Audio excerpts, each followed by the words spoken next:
আসসালামু আলাইকুম ভিউয়ার্স, আশা করি সবাই ভালো আছেন। তো চেইন ক্রপসে যারা মাইন করছেন তারা আজকে ডেলি কম্বোটা নিয়ে নেন। যারা আমার নিউ চ্যানেল এখন সাবস্ক্রাইব করেন নাই তারা সাবস্ক্রাইবটা করে দেন। তো দেখেন আমরা চলে আসবো কিন্তু ডেলি কম্বের মধ্যে আসার পরে ফার্স্ট অফ অল আমরা যে কার্ডটা নিব সেটা হচ্ছে আহ, এই যে এটা।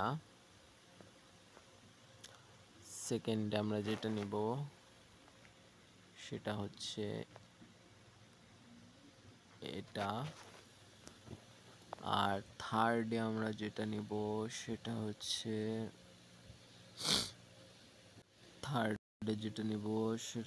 আমরা এটা। ফোর্থে নিব আমরা এটা। আর লাস্ট যে কার্ডটা সেটা আমরা নিব হচ্ছে এটা। তো দেখেন আমাদের কিন্তু এটা কমপ্লিট হয়ে গেছে, ঠিক আছে। আমাদের কিন্তু এটা কমপ্লিট হয়ে গেল, দেখতে পাচ্ছেন। আশা করি বুঝতে পেরেছেন। আপনারা সবাই নিয়ে নেন, আর দেখা হবে নেক্সট কোনো ভিডিওতে। যারা মাইনিং করছেন তারা মনোযোগ দিয়ে মাইনিং করেন। আল্লাহ হাফেজ।